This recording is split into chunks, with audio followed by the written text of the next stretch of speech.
Today's video is sponsored by Bai. More information later in the video. Hello and welcome to Seth's figure collection, and today we're going to be unboxing some figures I wanted for a very long time. And those are the Kotobukiya, I think I'm saying that right, 1/8 Quintessential Quintuplet figures. I've wanted these figures for a hell of a long time as I'm a massive Quintessential Quintuplet fan. Sadly, I don't have all 5 quintuplets today. I've only managed to snag 3 of them, that being Ichika, Nino and Miku. Though of course I will be getting Yotsuba and Itsuki very soon in the future. I technically also have this bootleg Miku, which has been in my collection for a while now. And although yes, it's a bootleg, it was more of a placeholder, so I got the real thing. I'll do a whole video on my experiences with bootlegs some point in the future. But yeah, this, for a bootleg and for the price, is actually incredible. Like, this was like 20 quid, and it doesn't look far off the actual thing, which is a bit scary. But yes, I don't advise you buy bootlegs. It doesn't support the initial creator, but I just needed something on this line in my figure collection so I could afford these. So I ended up buying this about a year or two ago. So don't buy bootlegs, but if you do buy bootlegs, this is actually quite a good bootleg. But sadly, Miku, I won't need you anymore as I have the real thing now, and God, I'm excited to get them unboxed. But I guess first we should go over pricing before we get to unboxing. Nino recently had a re-release, so I was able to buy her for retail price of Plaza Japan for roughly 10,500 yen, plus about just under 2,000 yen in shipping, so for a total of just over 12,000 yen, which is brilliant when you see how much these go for the aftermarket. So I'm very pleased I managed to get to Nino for retail price. The other 2 figures though, I did not get for retail price. I brought Ichika and Mina as a set of Makari using Bai, and I got them for, I think it was about 29,000 yen, and then about 2,000 or 3,000 yen shipping, so not too bad actually. It's about £100 per figure, which, considering that these are aftermarket prices, I'm very much happy to spend £100 per figure for this set. So if I had to get Nino on the aftermarket too, I'd be looking about £500 for the set, but I might get it for a bit cheaper or a bit more. I'm not sure how much more expensive Yotsuba and Itsuki are compared to the other figures, but we will see. But anyway, that's the cost of these 3, and I've been waiting like 12 hours since these arrived to get these unboxed, so let's get right to it. And since I was able to get 2 of the figures we're showcasing today using their service, I think it's time for a sponsored message from Bai. Bai is a proxy service that lets you buy Japanese products from Japanese sites and gets them shipped directly to your home country. And for those of us that live outside of Japan who have to deal with high shipping fees, Bai is honestly a lifesaver. I myself find Bai extremely useful for buying off sites like Makari and Yahoo Auctions Japan, and allows me to snag anime figures far cheaper than anywhere in the West.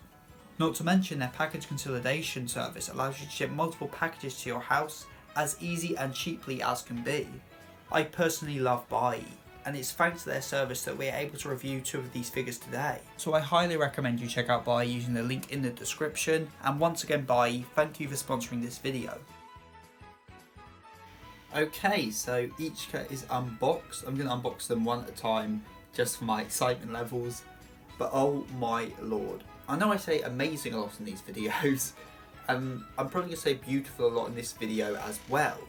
To start with, the difference between this and that bootleg I had of Miku is just night and day. It looks so, I'm not going to say amazing, it looks great.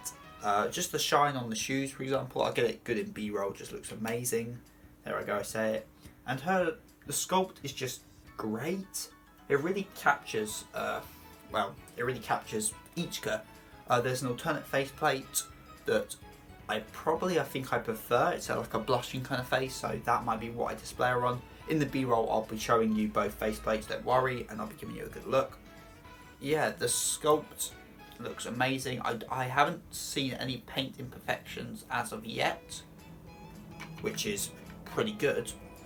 There could very well be some, but you know, you always get a few paint imperfections. The base is beautiful. I love the bases of these figures, with the exception of Itsuki, because Itsuki just doesn't have a desk for some reason. Like, these 3 I have today all have desks, then Yotsuba has a chair, and Itsuki just doesn't have anything. It's really weird. The Itsuki figure looks so like out of place compared to the rest. It just looks so much worse, but I need the full set, so I will get it at some point and give it a proper review when it arrives. So yeah, this is Ichika. She just looks amazing. I know, I've said the word again.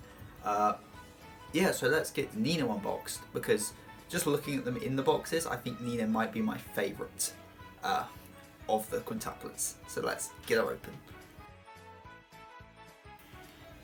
Here is Nino, and I am a bit disappointed with this figure actually. She looks amazing, don't get me wrong, the sculpt's amazing, the colour, everything. However, the base, you'll get a good close-up look, just doesn't seem to go in. It doesn't seem right. You kind of have to force the legs apart a bit to get it to go in, and it just, I don't like forcing figures into their pecs, and I really had to do that with this figure, and it just seems like a really bad design, because even now they're not fully in, because they really don't want to go into these holes.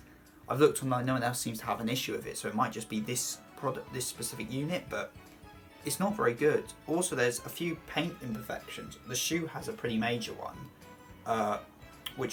and there's also some really bad scuffing on the back of the legs. I'll try to get a good shot of it. Now, it is possible that these paint scuffs are from me having to force it into the base, which even so isn't really an excuse, because you shouldn't have to force a figure into its base. Or because I didn't notice if they were there before I tried, so it is possible this is just a bad quality unit. I'm not too upset, because I don't plan selling any of my figures for anytime in the near future, and I can't see especially the bad one on the back of her thighs, because that's where the desk is anyway, so I won't notice it, so it's not going to bother me too much. However, it is a bit of a shame, and I will file a complaint with Plaza Japan, because I don't think that's particularly acceptable. And if these foot peg things is just a feature of this particular figure, then I just think that's kind of badly designed. Miku and Ichika don't have foot pegs, so we won't be able to compare today. But when Yotsuba and Itsuki, whenever I get them, we can see if their foot pegs are atrocious too. Because these foot pegs really are bad, like, you really have to force the legs, and it just doesn't feel right. Like, you know, when you're putting a figure on, it doesn't feel right. Even now on the base, she doesn't feel particularly secure, but what can you do? Complaints aside, she looks great, like, she really does. I can never decide if I prefer short hair or long hair Nino. There's an exclusive version of this figure that comes with the short hair. I didn't manage to get that one. There's an alternate faceplate on the other figures in the exclusive one. I'm not sure if Nino has, as well as the short hair, would have an exclusive faceplate, but I know a lot of the other ones have an exclusive faceplate. Like Miku has a kind of a blushing one that my bootleg actually has. It has all three of them. It has the exclusive one as well. But I do like it with long hair. I think it looks good. I think the way she leans on the desk looks good, and it really differentiates her from Miku and Ichika.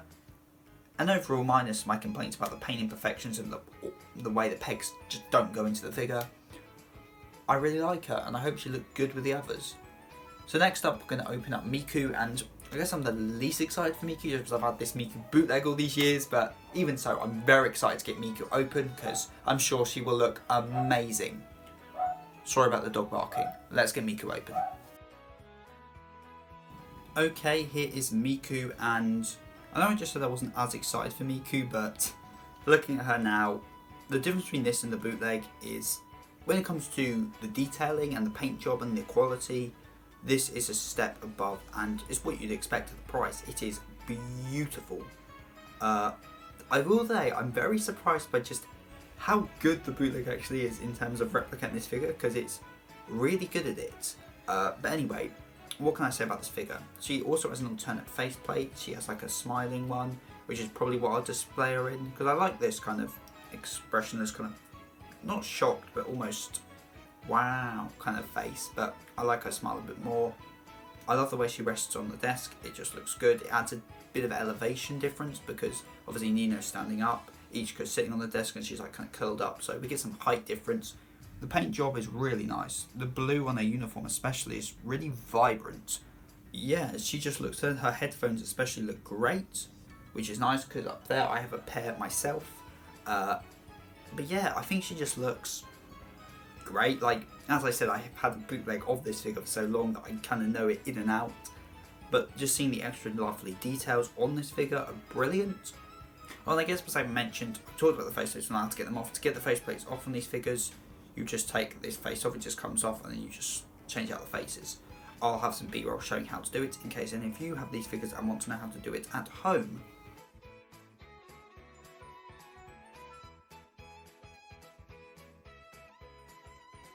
So here are all three together, and I must say they look just incredible. I'm very much excited to get the other two in the set, and I think together in this detail they are going to look amazing. So to end off this video, I guess I'll be holding the eldest sister Ichika, and I just want to say I highly recommend these figures. They're a bit pricey on the aftermarket, you usually find them for 100 quid plus, but that said, I think they're worth every penny. I think they are such quality figures, and I'm so glad to have them in my collection and cannot wait to get the other two, as I'll finally have a complete set of Quintessential Quintuplet figures, because honestly there are so many Quints sets that I need to complete, and it's going to be nice to finally complete them, because I think I will complete this set first out of all of them, which is going to be great. Eventually I'm going to get a whole detail of nothing but Quintessential Quintuplets, just because it's going to be like one set per shelf, and there's like 4 sets I want to collect, so that's a whole detail of just quintuplets, which I think will look amazing whenever I end up doing that. And of course I'll be showing any more Quintessential Quintuplet figures I get on the channel. So yeah, I'm very happy. I don't think I've said amazing too much in this video, which is good. Probably have to do an amazing count like I did for the Eva figures. But yeah, there should be a Haiku Pop-Up Parade unboxing coming very soon as well, because that should be arriving any day now, and a really beautiful scale, which I won't say what it is yet because I think it's going to blow you all away when it arrives, whenever it does. So I guess it's time we get to the outro. Comment of the week comes from Chichi Preseno, and I'm so glad the first unboxing video turned out alright, because I was kind of scared it would be a bit of a disaster, but glad you and everyone else seems to have enjoyed it. If you're interested in my literary endeavours, why not check out my books Gang Fluid Justice and People of Fate Volume 1, available at Amazon.com. And if you want to help to support this channel, consider pledging to my Patreon, where for as little as £2.75 a month, you can get your name at the end of the video like Hikari Desu. So with all that said and done, I've been Seth the Sin, the Deadly Sin of Geek, and I'm signing out. Stay safe, everyone.